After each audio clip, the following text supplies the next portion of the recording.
Hey guys, in my previous videos I've already explained the 4 phases of pitching, release points, timing, and how to build velocity. Today I'm going to introduce to you all of the different grips for pitches and the different spins. This is my favorite tool that I found off of Amazon that I will link in the description that helps me figure out all my spins for my new pitches. This is the Spin Right Spinner in the 12-inch.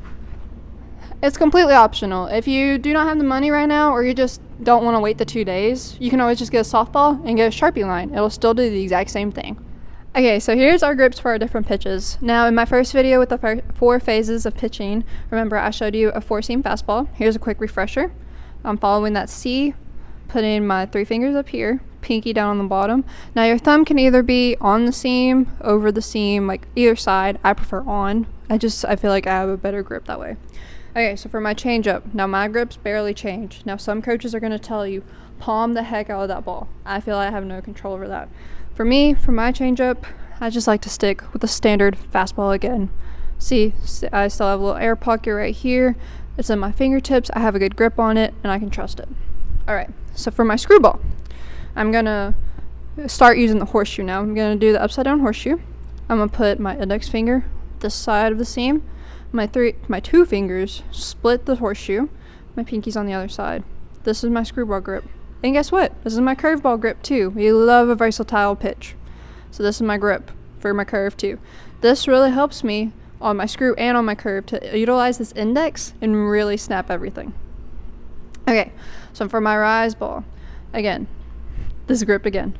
Because people don't understand this little index finger being right here on this seam. It's magic.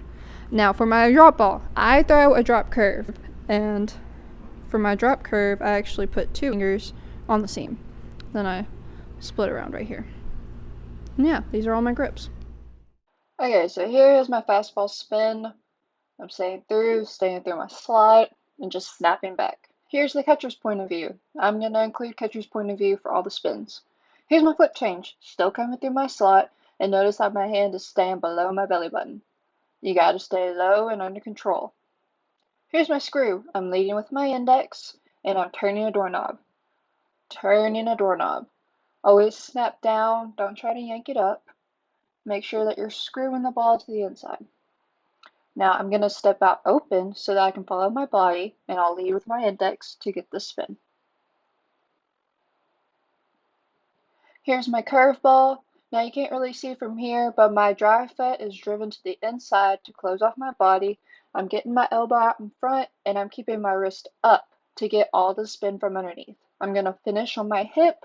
A little rhyme I like to say is guns up, so that I can really emphasize finishing on my hip. Here's my rise ball. I'm tilting back, getting my weight back, expanding my stride a little bit, and I'm snapping the ball backwards. Kind of crazy. You're putting some backward spin on the rise. So you snap it and you follow through.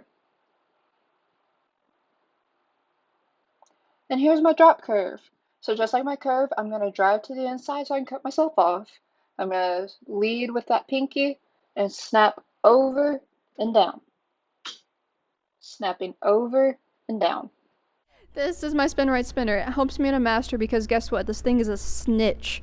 If it is wobbly, it's because you're wobbly. If this thing ain't straight, it's because your wrist is not following through. This is the biggest snitch. It's either your best friend or your biggest enemy. Or it could be your frenemy. I do not know. But this thing, heaven sent. So a lot of girls are always confused on how to hold it. For my fastball, hold it just like this. Because guess what? My fastball, I utilize my index and my middle finger the most.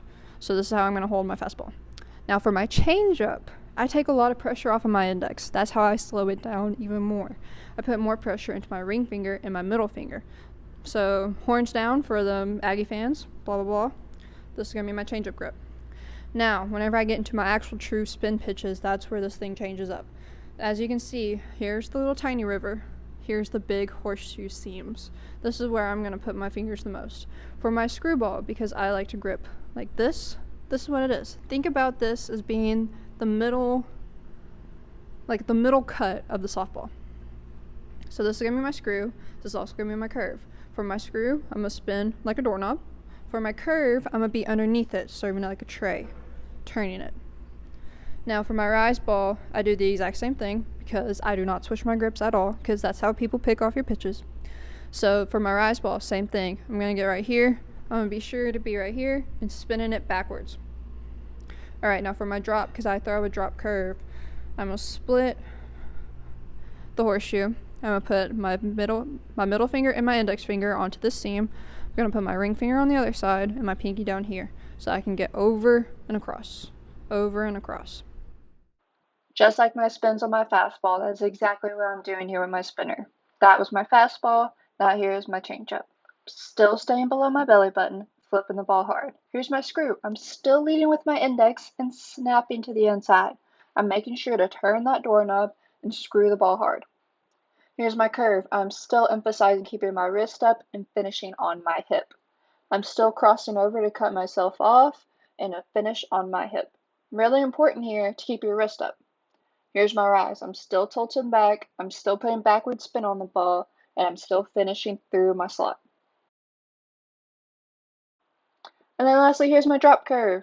I'm still getting in front, getting my weight on top, and I'm snapping over and across to finish down right onto my hip. You gotta get some downward spin.